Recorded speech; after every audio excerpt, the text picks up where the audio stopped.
No problem. Are we live on Instagram? Oh, here we go. Go live. Yes, please. Let me try that one more time. Oh, hold on. There it is. Yep, it was just delayed. Hey, let's go. Okay. So now we are live on Instagram as well. Third Hello. threshold. Yes. Probably not even, it's not Insta Reels. It's not a reel. No. It's, And trying to get on Facebook, connecting. Awesome. We are live on Facebook now too. So we are live on all three platforms. Welcome, welcome okay. everybody who is watching. Oh, I hear. There we go. All right. Welcome to the RJN's first streaming fundraiser of the year 2026. We are doing our 6th year of Small Town Pride. My name is Rob Orpilla. I am the president of the RJN. I also handle a lot of the social media graphics, and I am here today with. I am Samantha Laney. I am currently the treasurer of the RJN, the Rural Justice Network, and I handle a lot of the financial end, and I'm going to be your host today.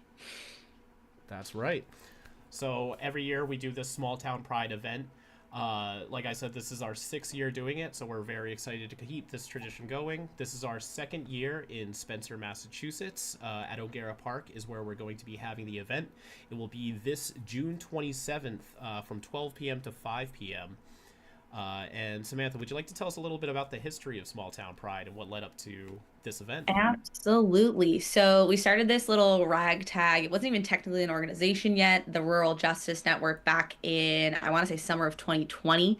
And then by the time we rolled around to spring of 2021, we had this brilliant idea to put on a small town pride festival because so many of us on the team had grown up in this tiny rural central mass community, and we didn't really have an equivalent to Boston Pride or even Worcester Pride, really.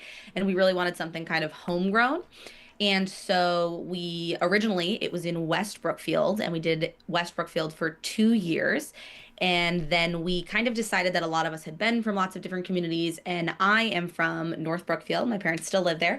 And we decided to do it in North Brookfield for a couple of years, and that was a little bit more tumultuous. We came up against some legal issues. We worked with the ACLU, but we were really proud of the event we got to put on. And this year we are going to Spencer for our 2nd year at O'Gara, where we have been welcomed with open arms. And Spencer is especially really, really special to a lot of us because a lot of us on the RJN team actually graduated from David Browdy. And it was a great place for us to find and experience and kind of grow into our own queer identities, and just our identities generally. And so this will be our 6th year, our 2nd year in Spencer, Massachusetts. And it's really special to all of us because this is our home. We're from here.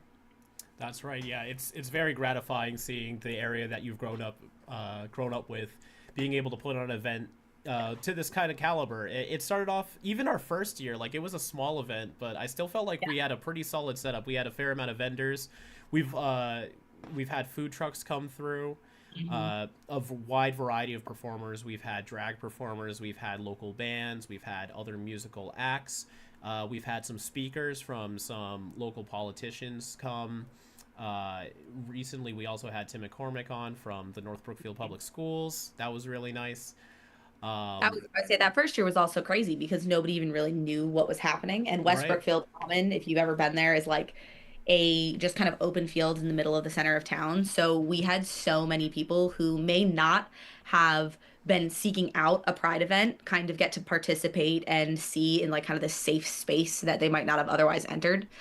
And North Brookfield was great because the reason Tim McCormick was there is we were really, really proud of that one. Is we donated $10,000 to the North Brookfield schools that year, and that was a really, really special thing for a lot of us. Yeah, that was a fantastic achievement to have, especially because it was birthed through a lot of trials and stipulations trying to put on the event. North Brookfield, we did receive the most amount of pushback putting on this event. You could probably see a catalog of our escapades trying to make it Doodle us. happen. Yeah, but it ended up working out for the best, and then we were able to give back to the community, which felt wonderful, and also tried to show that everything we're trying to do is to create a positive influence, whether it being doing something for the community or also trying to expose people to some parts of the queer community they might not be aware of. A lot of prejudice and bias against the queer communities mostly just comes from lack of knowledge or not a ton of interactions, or in a lot of rural areas it could be much harder for people to come out or conversate openly about what And it's the really like. cool thing, and the really cool thing about that year was even though it was a very different tenor than the previous years, it was smaller. The previous years were smaller. They were more, like I said, like accidentally stumbling upon an event. Those years, our attendance was so much higher because we were in the news, people were aware of us. So it created this far more like rallying cry environment. And the other piece that we really discovered was that even though the structures in place that were the town as an institution pushing against us, the actual community of the town really came to our aid or support at best, and at worst really were, I shouldn't say at worst, there was some worse, but at the average, like even if people were disagreeing with us, they just kind of left us alone. And what we discovered was it wasn't really the community that were the bad actors, it was really just this loud minority of people who happened to have the time to give us a hard time. Right, Because the yeah. community itself, the school, the townspeople were great. Yeah, it's also a testament to themselves that it wasn't this giant pushback where like everyone was rallying against us. It really was like the smallest voices speak the loudest, however the saying goes. But yeah, that was one of our most notable events. So we're happy to be back here in 2026 for our sixth event. We're gearing up for our first guest of the live stream, but before we do, a big reason we are doing this live stream as well is to try to raise some donations for the event. Samantha, could you walk us through how people would be able to donate for this event?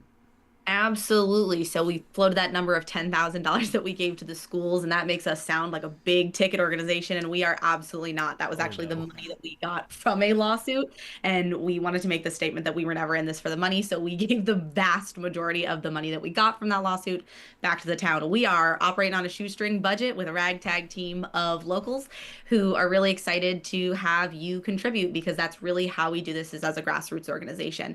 And so some of the ways that you can contribute, other than already being on this live stream, is you can donate to us through our PayPal, which is linked in the video description. It is also in our link tree and it is on screen. Right below us. Yes. Right below us. It Right is below on the us. Yeah. screen. What is on Thank screen? you. Yep. And the link is also on the screen. So if you are interested, if you are a little bit more old school, listen, I know my rural roots. Some of us, PayPal is not the vibe. If you are a check person, you are welcome to send us a check at our P.O. Box 173 in North Brookfield, Massachusetts, zip code 01535. That's We correct. really can only do this with the people of the community and the kind donations that you guys give. Yes, and if you are not here live and you are watching the VOD, we are accepting donations all the way right up to the event. So at any point in time, if you feel like you're able to contribute, we will gladly really appreciate your support. If you are unable to, you're also able to share around our socials, get other people involved. And aside from donations, we are also still trying to build the Rural Justice Network, the network being the key. We are always looking for vendors, performers, or volunteers for the event. If you'd like to get involved beyond just donations, if you'd like to be a part of our team, we do bi-weekly meetings every other week on Zoom. You can join our link tree, which is located on all of our social medias. For the Zoom link, we meet every other Monday from 6 p.m. to 7 p.m.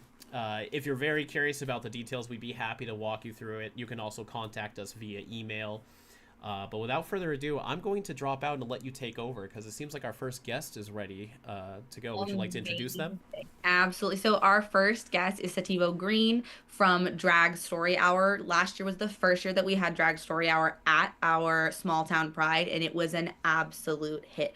Part of what we are fundraising for is so that we can have Drag Story Hour back this year because they were such a key part of our event and rave reviews. And so we're very excited to bring on a member of Drag Story Hour to kind of just give us the lowdown on Drag Story Hour and their experience at Pride.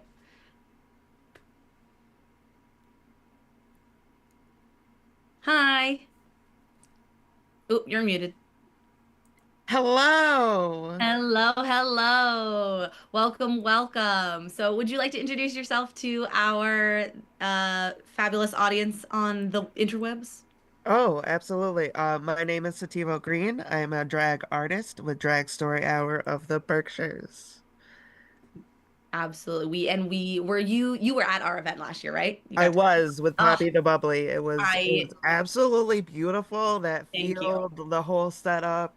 You guys had tie-dye shirts. Like We it was did. amazing. Thank you so much. We work really hard.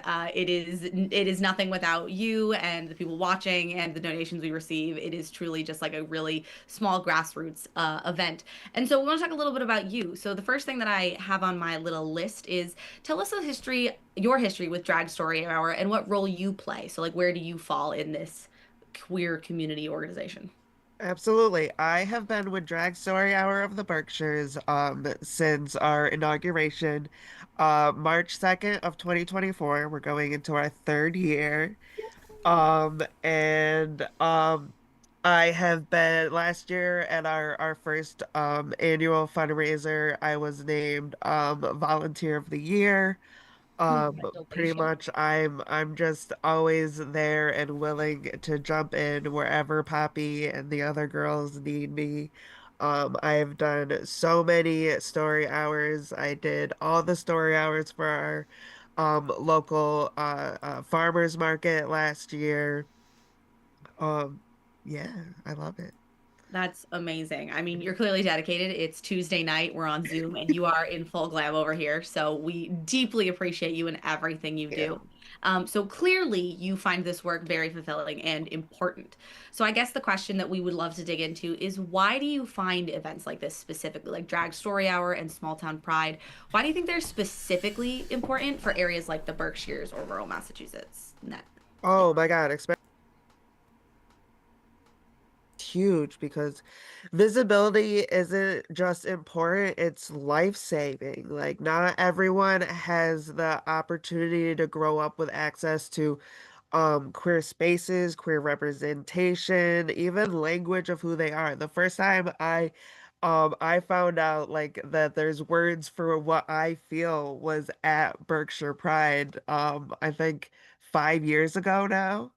And it was amazing. They had like the different flags painted on all the light posts, and I was like, that's me. That's what I am. And not everyone has that. So events like Drag Story Hour and Small Town Pride plant seeds that say you belong here. You're not alone. Like, and not just quietly, like we are loud, we are proud, and it's amazing.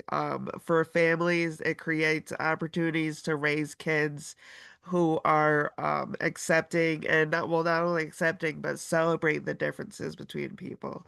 I'm a single parent, and my son is my biggest supporter. He loves seeing me decked out in drag. He's always cheering me on. One year he was helping to sell coloring books at our table at Pride. Like, he's absolutely amazing. For adults, it's healing. We get to see new generations of queer kids finding out who they are way before we ever were able to. And it's exciting to see that like this legacy that we're continuing, and it's beautiful. It's interesting that you say that about adults and healing because we actually noticed that. So I was standing behind the whole crowd at the event, like selling t-shirts and stuff, working the table. And we looked over at the stage. And often when you think of Drag Story Hour, there's like, the whole media, like the drag queens reading to kids, which is awesome and absolutely part of the process. But it was so incredible to see that like right up there with the kids at the front of the stage were the grown-ups and they were doing, the call and responses and the little like read aloud. They were in it with the kids that it was like kids in Disneyland. Like you just saw their eyes open up like this is what I have always yearned for or I've always wanted. And it was just this magical moment, not only for the kids. I think honestly, the kids take it for granted. Like this is their normal, which is so incredible to see, but just as much incredible to see from the adult end to really it was just very, very magical for us, for the people that we know in town. So it's really great that you share that. And as much as it is rosy and wonderful and fabulous, and we have those moments of joy and spectacle that are really what we do this for, it of course does not come without challenge. And so, what are some of the trials that come with producing a drag story hour segment? That most people don't think about, because I think we all think about the usual ones where people, you get pushback, maybe people don't want you there, so that's why these things have to exist. But what about some of the other things, like what goes into putting together a drag story hour? Oh, absolutely. People see the glitter, the books, the smiles, but there's so much more to it. The emotional labor of holding space for families while also navigating a world that's not always welcoming to what we do. Safety is always the top of our mind. It's actually part of training for Drag Story Hour nationally. Um, so we're always making sure our events are protected and that everyone feels secure and safe being there. And then there's the balance of it all, choosing the right books. We never really know like who's gonna show up. We want to be able to entertain the littles, entertain the teens, and also getting adults to welcome their inner child and be able to open their imaginations. Crafting performances that are engaging for kids but still authentic to ourselves. Then the like technical stuff, managing sound, timing, energy levels. And sometimes it's as simple as, making sure my ears don't fall off while I'm crouched down with a bunch of wiggling kids. It's a labor of love, but it's still labor.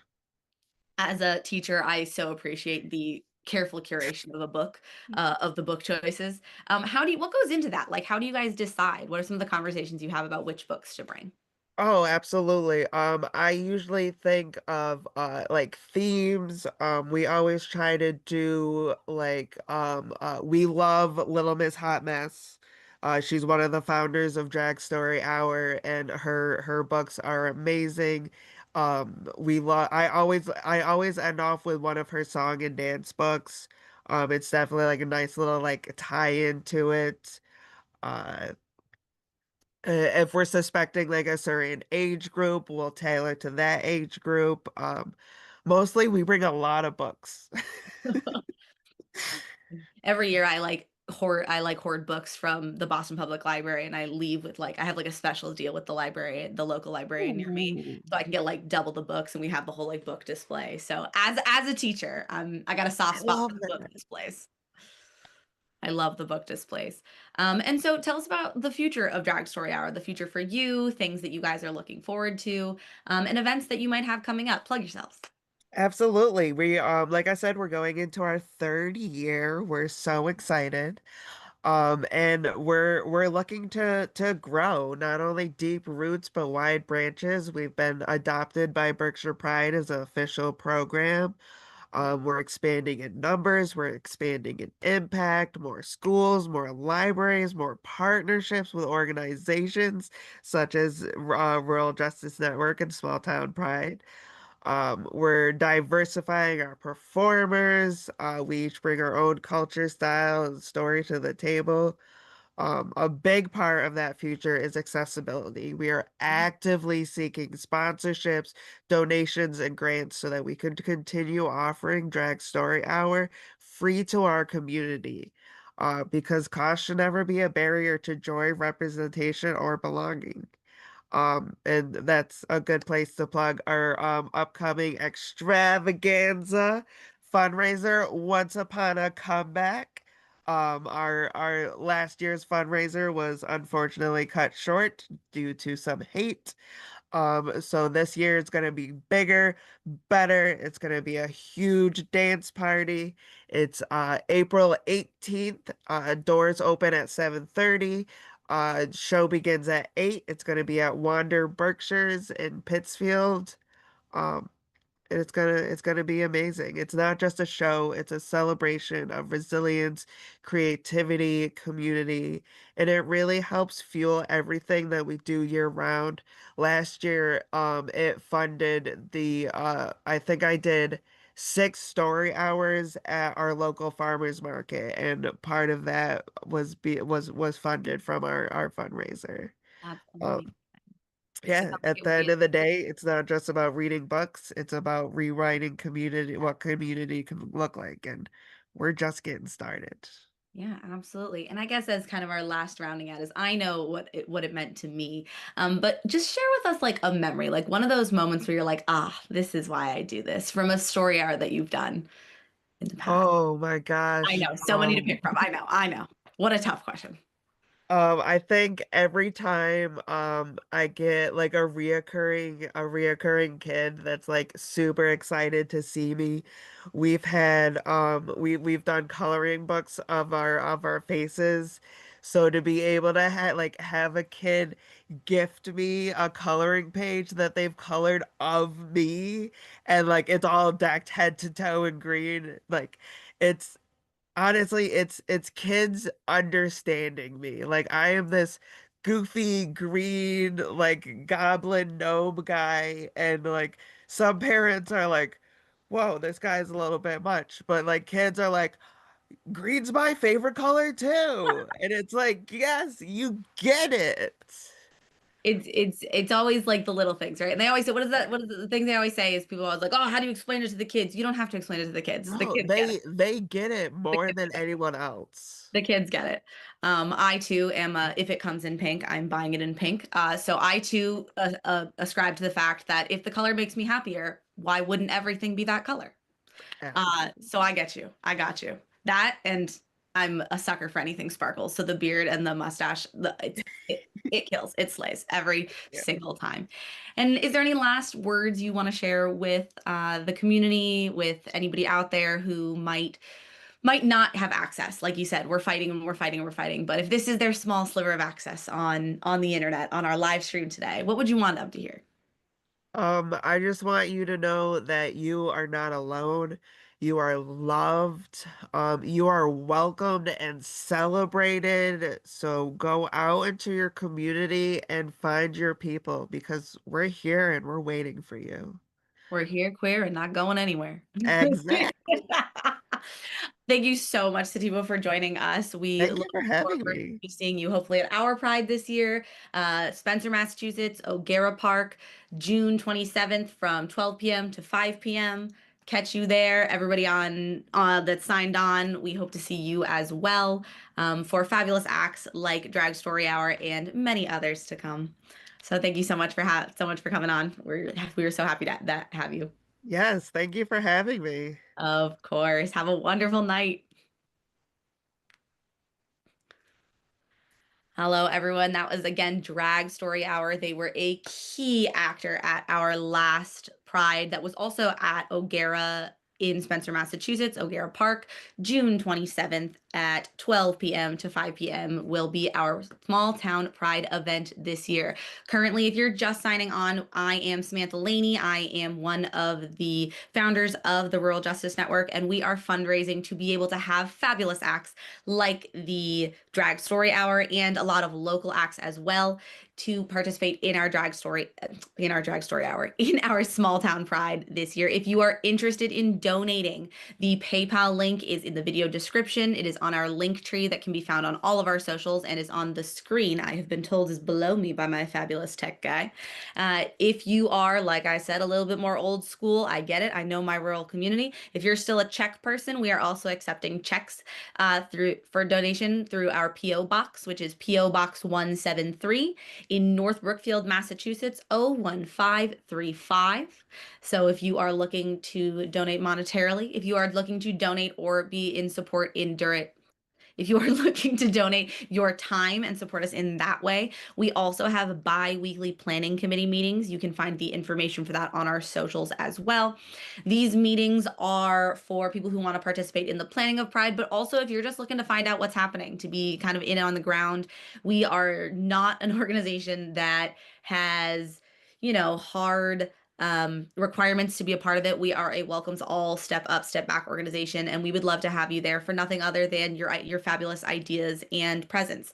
So please, please, please, we would love to have you on our team.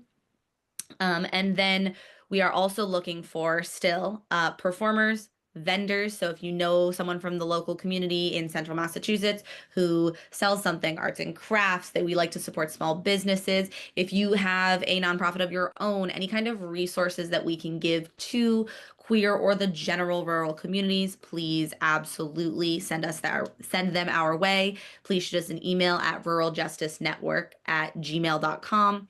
You can message us on any of our socials. And last but not least, we are, of course, looking for volunteers. Always, always, always. So again, shoot us an email at ruraljusticenetwork@gmail.com. So we're a little bit ahead of schedule. I'm not sure if we have our next guest yet, but we are up next is going to be another fabulous performer that we have had in the Rural Justice Network since the beginning.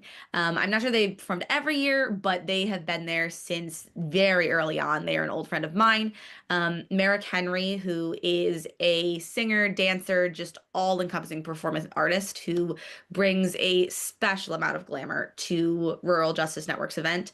And we are happy to have him back every single time he is available to us. So welcome, Merrick. Hello, hello, hello, Sam. How are you, my I dear? am fabulous, quite tired from the school week, but you know what? I'm still here. I'm excited and to talk about small town pride. Yes, first of all, just huge congrats to you and the rest of the team for being at this point once again where you can plan for another small town pride. It was a huge honor to be part of the first one, quite frankly, and just Right? to see how far it's all come all these years later. I'm just really proud of you and Rob and Amy and just everyone on the team. And I hope you guys feel that same way about yourselves too. We absolutely do. And we have nobody to thank more than our performers, our community, our supporters who are hopefully watching on the interwebs. It really is just this small ragtag, like I said, like you were listing us. We were just a bunch of high school buddies who got together and we were like, you know what? This town needs something, this community needs something, and that's really all we are. And so I have had the pleasure of seeing you really, really grow throughout the years as a performance artist. Tell us a little bit about that journey, about where you started, where you are now, what are your upcoming projects, things like that. Sure. So let me go a bit back in time to where it's really interesting for the both of us because you and I have shared the stage together, Samantha. We were fortunate to participate in That a is production of correct. Honk. We were two tangoing kittens on stage in that show.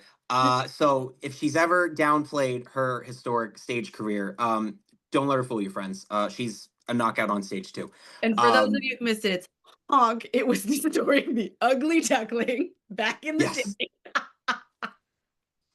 I'm so proud of that production. And proud Good. of us.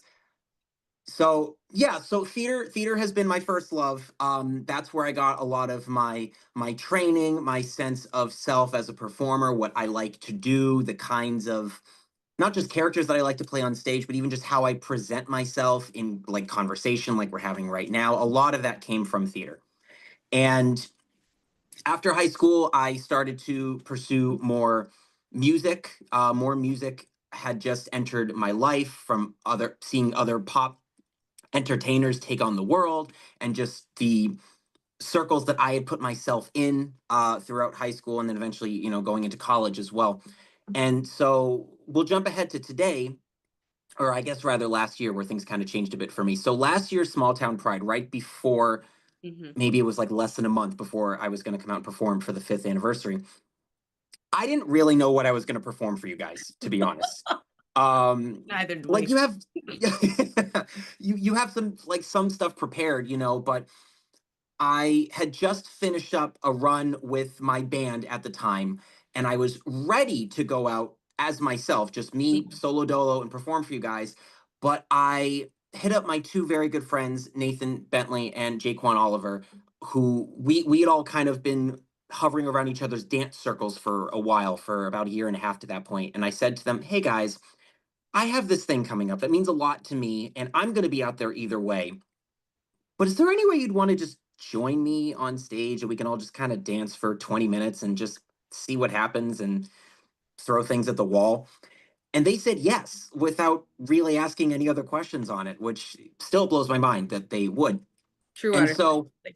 so since since then, to make a long story short, my musical journey within the last year since that event, since all three of us performed that 20-minute set, you in the back holding down my changing table because we couldn't lock it down on that baseball field because we didn't want to we didn't want to damage the field or anything. And the online attention, really a lot of positive online attention that I've gotten, has started from that performance that we did out in O'Gara Park. And really nothing has been the same for me since. With almost a year later, I have a manager now because I've needed assistance with the inquiries that have come through my email. Since then, I've put out a new song that actually just came out a couple weeks ago called "Seeing Ghosts," and there's just thank you. There's just been such an overwhelming positive response that I could not have imagined, and I think a large part of that came from me accepting who I am more out on stage with my friends, with Jaquan and Nathan, where the language between us in rehearsal is just easier and we're just able to talk with each other in such an easy way, where that joy shows on stage, and it showed at the Pride event last year. And I think that's just carried me through within the last year. So now I'm just gearing up for more performances. We'll be opening for a couple of artists in the next month. And yeah, I wanted to make sure that the credit was given, because a large part of that was what we did that day last June at your event. I had no idea. See, I've been following you on the internet for years and years, so I had no idea that there was so much. It blew up. Something I did find out on the internet from those videos that came from our event was there was this dance piece that kind of happened in the middle to the theme song of it. It's the Marshall Show. It's always Agatha or something like that. I guess And all along. yes, yes. And I saw that you commented that that was improvised. Yes, that is correct. Oh, I truly like, there are moments when you see something on stage and you're like, this is it. And I just remember I'm probably in the video gawking. And I just remember thinking how incredible the two of them were dancing, and to have the knowledge afterwards that that was truly just them like speaking musical dance vocabulary to each other in real time was unbelievable. So if anybody on this live has not seen Merrick's like Instagram feeds or socials, please go watch some of those videos, because all three of them were just absolute rock stars at our event last year and have done some really incredible things since. So please, please, please go stream all of that. I'll just lastly add, just before we go to the next question, that full Pride performance is on my YouTube channel, on the Merrick Henry YouTube channel. You have the full 20-minute set. And I'll just say that on the Instagram clip, I definitely zoomed in on your face when it clicked for you what they were dancing to, because I knew you got it and I didn't want to lose out on that. And just, I originally wasn't going to have them dance for that. It was just going to be a costume change for me. But they said, I don't even know if they said anything. I think they just went out and did it kind of on their own because they're that good. So yeah, it all just kind of came together that day, really. When you find artists that you just mesh with like that, that you can, the dream, you're living the dream over there.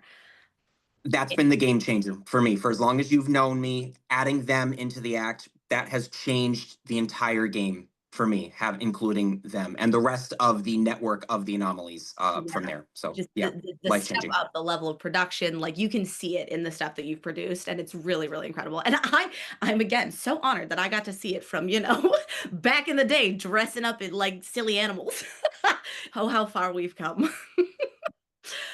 So you Yes. are, speaking of way back in the day, like you said, you performed at the very first Small Town Pride and have been one of our more consistent performers at Small Town Pride and one of our biggest supporters. So what is it like? We have seen you grow. What is it like seeing this event evolve from the beginning, like that juxtaposition from that first year to what was last year? Yeah, and obviously you touched on this earlier, but just everything that you guys have gone through, like that year where there was just so much attention on Small Town Pride. Change doesn't happen without friction, I think. So first of all, I was really proud of how all of you handled that turmoil that specific year, all the extra attention and stuff.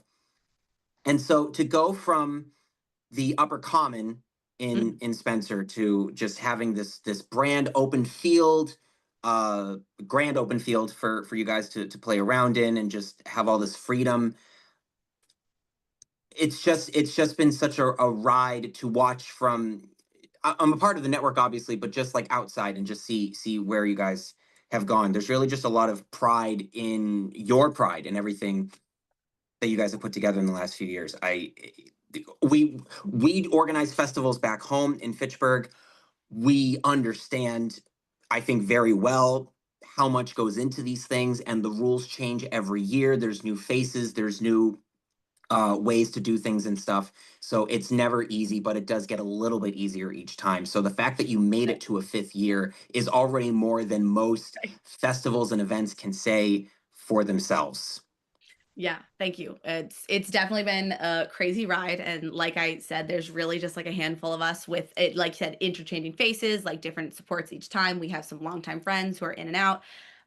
We really just that first year we're flying by the seat of our pants. We looked at the timeline. So like you've put on festivals, you know how much goes into this. We looked at the timeline from that very first year. We put this thing on at on the last Saturday in June for the last 5 years. That first year, we didn't even mention it. We came up with the idea in a meeting at the end of April. The first like notes I could find from a meeting were in May. So we put that whole thing up in like 2 months. It was unreal. And so then to have national media presence on us, yeah, right? To have national media presence on us 2 years later was insane. But we did it and we're here and we've made it out the other side and we are stronger than ever and really excited to continue doing it. And so we talked a little bit about like your artistic process and the people, the incredible artists you meet along the way. How has that changed the process for you? Like, how has Small Town Pride changed the way you think about putting together an act, choreographing a show? Every show matters. Every audience matters, regardless of the size, regardless of anyone's gender, creed, religion, orientation, whatever. Everyone's just there to express themselves and have a good time.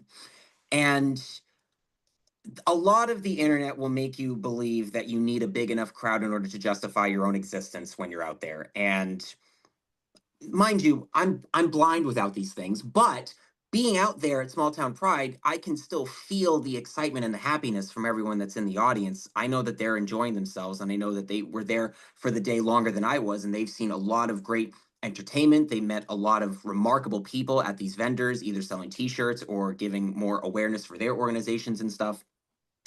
So there's just always a reminder that it's important to practice kindness, which I think for many of us really isn't that difficult to do. You know, obviously nobody's perfect, but if you just understand that other human beings are also human beings, I think that can just take you really far.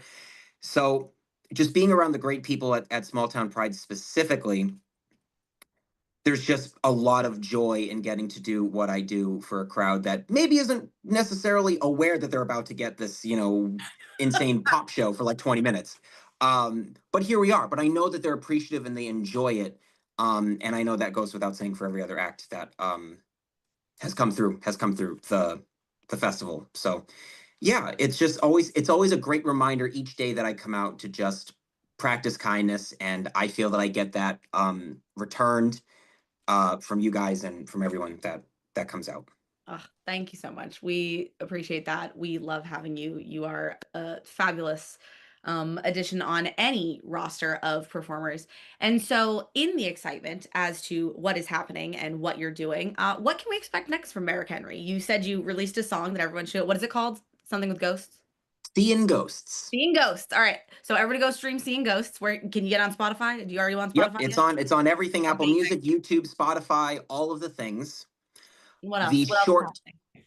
Yes, the short film for it is also coming soon as well. If you're familiar with my song that I released last year, Runnin', this is a direct sequel to that song, to the short film. Like, just sonically, it's meant to be an evolution of where I've come from last year to now, but the short film continues that story as well. And I wish I could announce who I'm opening for in Boston and Providence and Hartford next month. What? I can't yet, Oh, but so I'm stay very tuned, everyone. excited. I'm very, very excited for the opportunity. It's rare for me that I actually get someone to ask me to be a part of other events. Honestly, most of the time, I kind of have to put on the stuff myself. We make And space.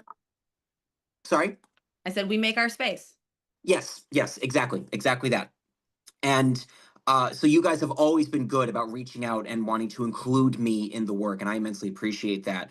And it's nice that that has now grown since, where another artist from Los Angeles who's coming out for her East Coast tour found me and said, "Hey, I'd love for you to open for half the shows on the site, uh, on the tour." So that means the world to me. So I will be opening for them. We're hoping to have an upcoming show that'll kind of wrap things up Mhm. from the past year in Worcester. I'm hoping for that really soon. So we have some performances coming up for the spring season that I'm very, very excited about. And our short film. That's really been the biggest thing that I've had coming up. So yeah. You have a release date for the film? I don't, only because I am neck deep in editing it, so I don't want to count my eggs before they hatch. Understandable. I'm hoping in a couple weeks. That's what I am hoping for. So it is relatively soon. In a couple weeks, this should be out. So what I'm really hearing is so much to be announced. Everyone needs to follow your socials so that they can get the information. Correct. Sounds like it. So everybody join the team. I'm excited that you're coming to Boston so that I can come see you whenever that is. I cannot wait. I'll be on the edge of my seat until then. Um, that's kind of what we have. There any parting words that you'd like to give to, our general online audience or anybody who might see this video later on? Continue to find ways to support other people just wanting to be themselves. And the Rural Justice Network absolutely has pursued that path for all of these years. And there's no reason to stop now. Definitely contribute what you can. Always looking for volunteers, right? Yes, So any way that you absolutely. guys can get involved, please, Yes. please do. The team is absolutely wonderful. I have been honored to be a part of it each and every year that I've been able to participate. So yeah, the work doesn't stop. Oh, thank you so much, Merrick. We are looking forward to involving you again in any way that you are able to participate. So thank you so much for coming on tonight. We can't do this, like we said, without our performers, our volunteers, our fabulous viewers at home. Sending all my love and looking forward to what you guys have for this year. Thank you so much for taking the time. Have a wonderful night. You bet. Bye. Bye.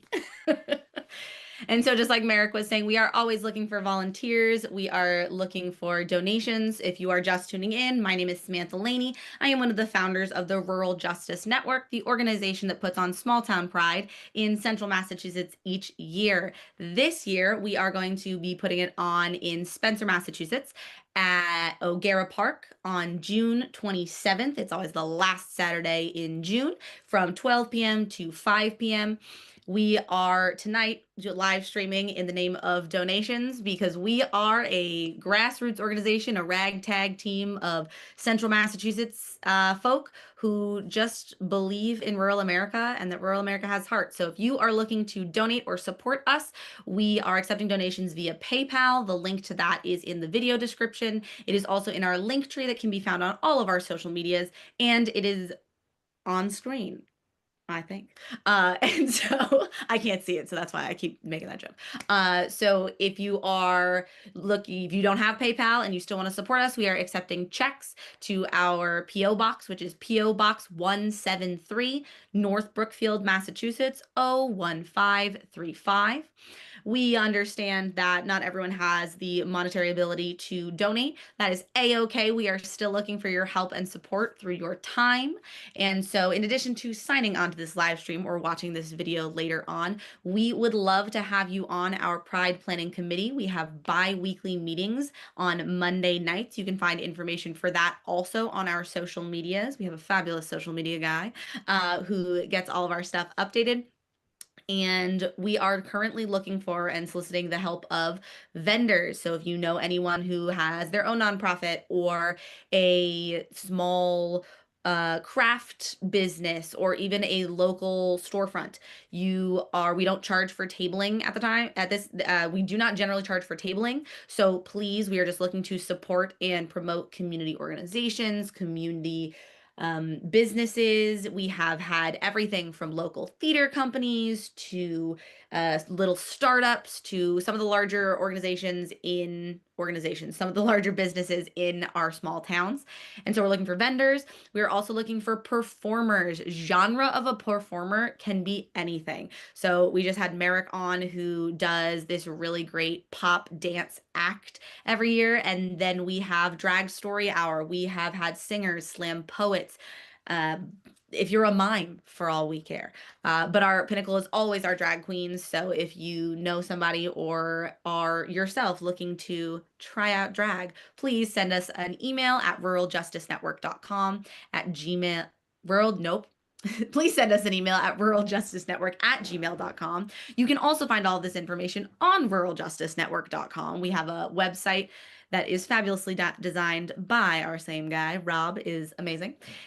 We are looking vendors, performers. We are also looking generally for volunteers. It takes a lot of manpower to do our event. We're going to talk in a little bit to one of our board members, Corwin, who is a large driving force in the manual labor and manpower. And I have an incredible story about how he did it all himself the first year until we found out and decided we were going to help him. But he is amazing, relentless. He gets it done. But we would also like to make sure that he doesn't have to do so much work. So please, please join us on day of. Again, if you are interested in being put on our volunteer roster, please email us at ruraljusticenetwork@gmail.com. Vendors, performers, volunteers, monetary donations. Some of the other things that we are looking for is just notoriety. Please share us on your socials. Make sure you're sharing our event. Again, that is at O'Gara Park in Spencer, Massachusetts at 12 p.m. to 5 p.m. on June 27th, rain or shine. And let me tell you, we have had some rain. The year that Merrick was just discussing that had a little bit of controversy around it, a little bit of pushback, was our largest attendance and also the most insane rain that I have ever seen on a random Sunday in June. It was downpouring. And when I tell you we were a ragtag team of just, misfits putting this on, we were quite literally, we didn't have a squeegee for the stage, we didn't have umbrellas, we were just flying by the seat of our pants. It was crazy. We were standing in puddles. We had a dance company tap dancing like through the puddles, like true singing in the rain style. So when we say rain or shine, we mean rain or shine. We will be there. Queer, we're not going anywhere, and we hope that you will join us. So up next, we have a very, very important member of our organization. He has been there since near the beginning. He was one of our very first, joined the team, found us, and we could not be more grateful. We could not put on Pride without the fabulous, the amazing, the ever multi-talented Corwin. His little box says Kate and Corwin because the cute little fact is his wife is also on our team and they're adorable. So welcome, Corwin. Are you there? Hello. Hello. Corwin may have some internet issues because he lives in the boondocks, as many of Rural Justice members do. How's it going, Corwin? How's your Very day well. been? How are you, Sam? I am fabulous getting to be here with you, as always. And so we're going to jump right in. So first off, do you just want to introduce yourself and what you kind of just generally do? We'll get into the weeds of it, just generally do with the RJN. So I'm Corwin. I'm from New Braintree. So I pretty much have two major roles. First off, I do all the physical labor, I built the stages that we do. I cut out the little timber cutout that you may have seen on social medias, as well as some of the games and all that other stuff that we've made. But I also do a lot of the planning, going to the board meetings for all the different towns and talking to the different committees, and that always takes forever. Yeah, so we want to talk a little bit about that. We'll start with like kind of the more physical front-facing stuff that people can go on our website and see lots of pictures of. So you've built not one but two separate stages for us. Some organizations have a whole team of people to put up a stage. Not us. We have a Corwin.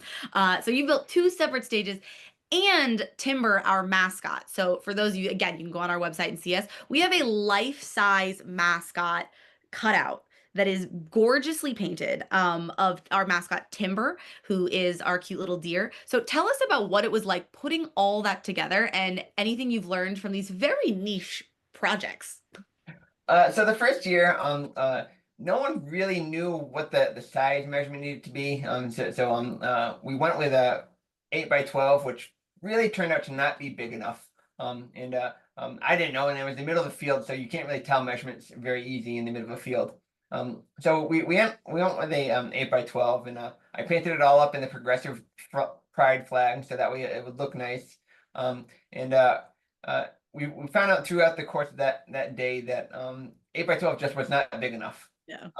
So the following year, I reinforced it, made a better stage, and ended up being a 16 by 20.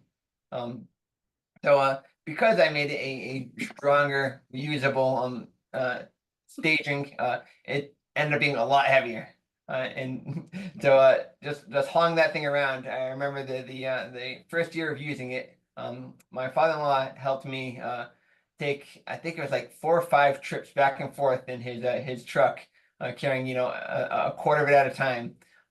We got there at like 8 o'clock to start putting the stage together to be ready for noon, and then we had to take it all apart off of the stage at the end of the day. So for those of you who are losing count, he had to load it into a truck, load it out of a truck, assemble the stage. This is not like an easy pop-up stage. Like he was drilling into the ground. Assemble the stage. At the end of the day, disassemble the stage. Take it back in multiple trips and unload it into his garage. And I need you to understand that first year, he didn't even ask. He just got it done. And we heard this story later on, and we're not a big team, but we got a handful of us, and we could not believe he had done this all by himself. Incredible.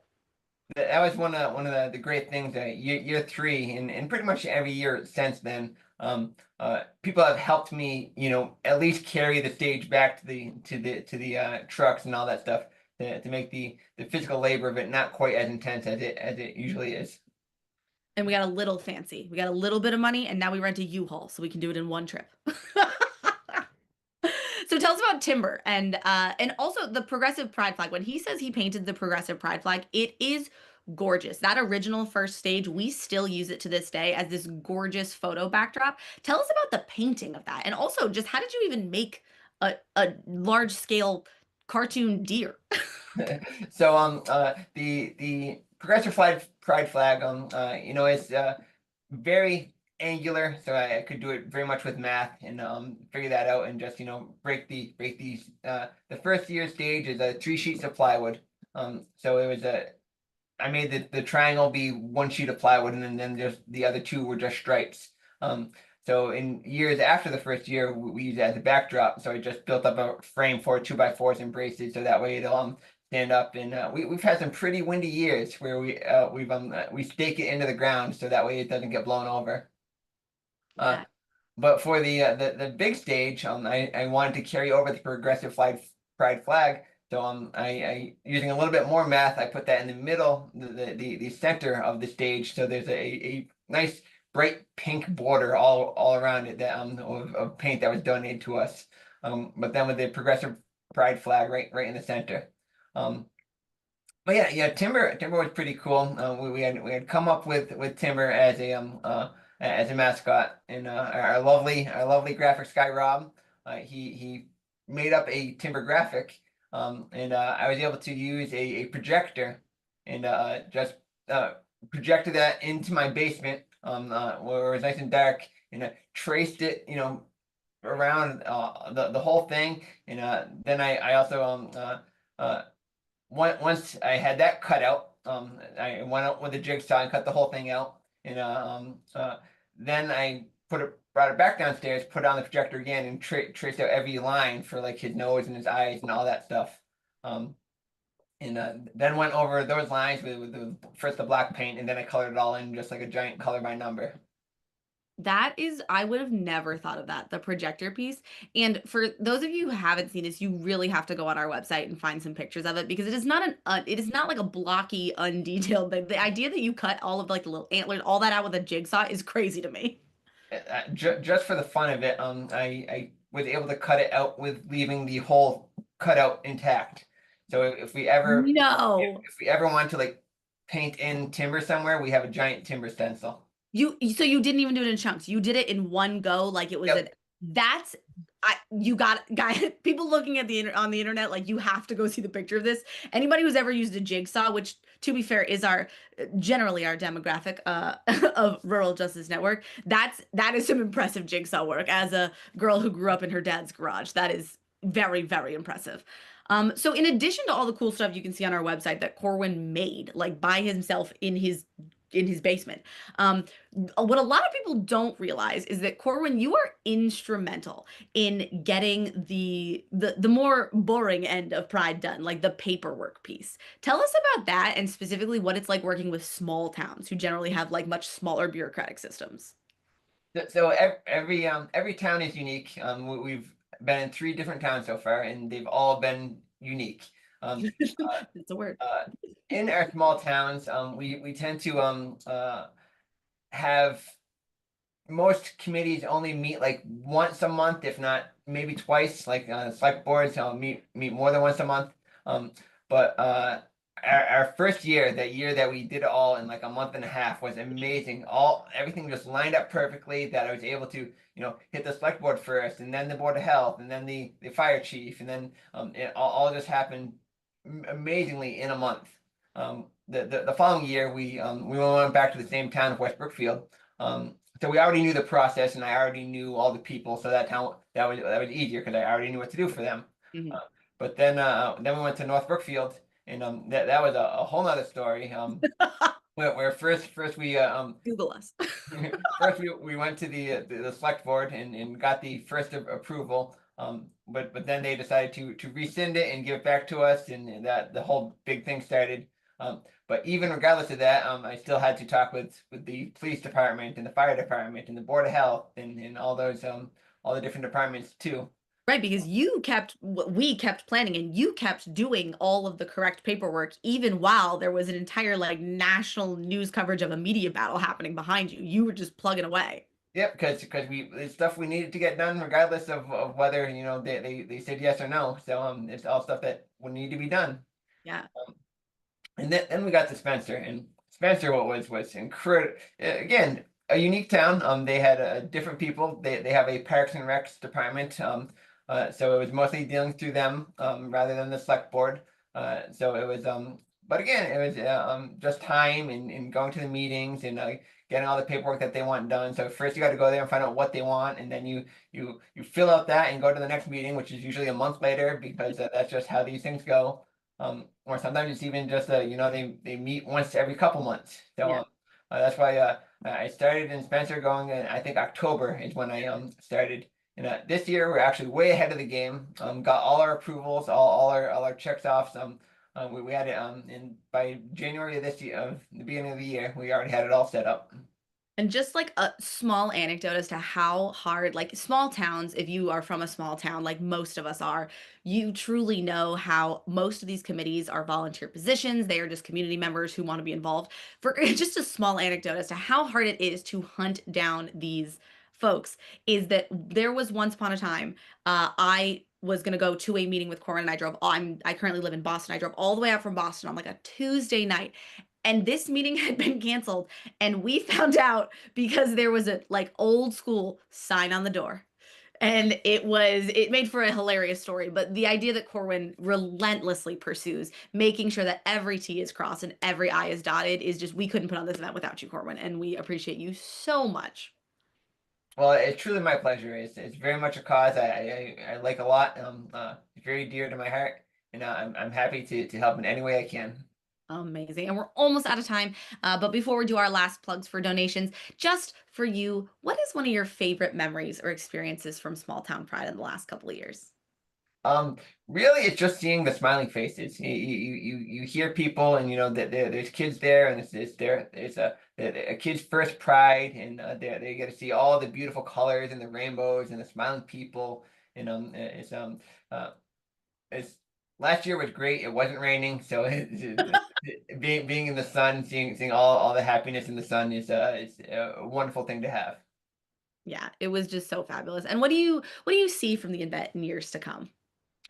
I want to see just more, more people there, more vendors, more things to offer, more art, more that last last year, the whichever year it was, we did a great community art board where we just had a piece of plywood that we primed up and put a couple houses on, and we allowed anybody who wanted to come and add themselves into our community. And so more stuff like that, more interactive things that people can do. Amazing. And hopefully this year, June 27th, O'Gara Park, Spencer, Massachusetts, 12 p.m. to 5 p.m. Be there. We're gonna be there. We're gonna be celebrating. Like Corwin said, it is just a day of joy and fun. If you are looking to donate, we are accepting donations via PayPal. Our link for PayPal is in the description to this video. It is on the link tree that is available on all of our social medias, and it is on the screen. I keep pointing as if I know where it is. It's on the screen. If you would like to send us a check, Corwin also handled the paperwork for this one.